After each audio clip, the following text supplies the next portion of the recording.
Now, there's going to be people out there who are like, you're forgetting, bro, that when you have a big follower count, you have social proof, so it's worth it. That's true. And you know what?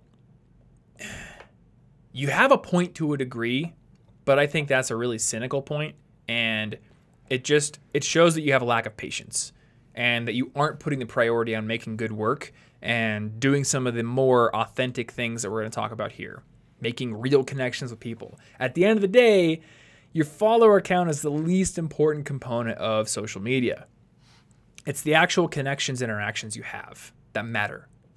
You know, it's people looking at your work and actually appreciating it, or you changing someone's life through what you have to share. Yeah. Your opinions or your experiences, the things that you put out there. So to drive the point home, the number one key is authenticity, right?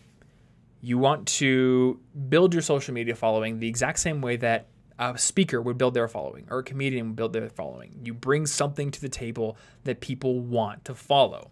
And I think there's two key components to this. Number one, you have to share something people want, right? So you're sharing good photography and you're spending, well, in your case, you're probably spending like 99% of your time actually doing the work.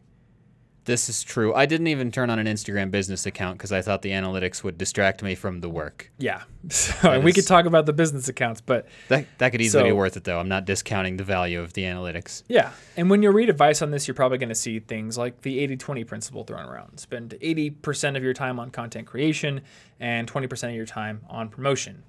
You get some people like Derek Halpern who will be like, no, flip it on its head. Spend 20% of your time creating and 80% of your time on promotion of the things you already created. But I think you should hone your craft. Spend most of your time honing your craft. And in your case, it's like 99% because I think all you do is post a photo, post like a one-sentence caption, and move on with your life. And maybe you're. Well, I got to think about how I'm going to have a photo for tomorrow. I don't, Exactly. I'll reply to comments eventually. That just I let those pile up first until they become a giant anxiety like nightmare, and then I do them all at once. Oh, hey, me too. That's my strategy. I try to reply to comments. It's definitely on purpose. But it's hard, yeah. So here's the big thing. You have to, number one, have something people want to follow, but you also have to build the expectation that there's more to come. I mean, how many times have you seen a stupid viral video on YouTube that has 70 million views, but it's like a cat that barks like a dog and also rides a tricycle or something? That does sound adorable. It does sound adorable, but usually like the video is 30 seconds long, it ends, and there's absolutely no expectation that that channel is going to bring you anything similar in the future. So the channel usually has like 300 subscribers for a 70 million view video, which is crazy.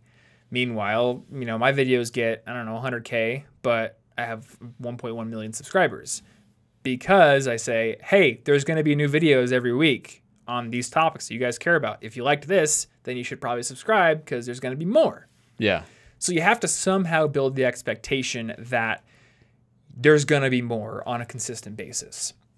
Now, one thing I see people doing that I think is a mistake is trying to build this expectation before they get into the content. So anybody that I see on YouTube who starts their video with, what's up, it's your boy, Dirk Diggler, and Dirk Diggler. And before we get into today's video, I just want you guys to smash that like button and make sure you subscribe to this channel because I'm doing daily vlogs every single day of me eating cereal.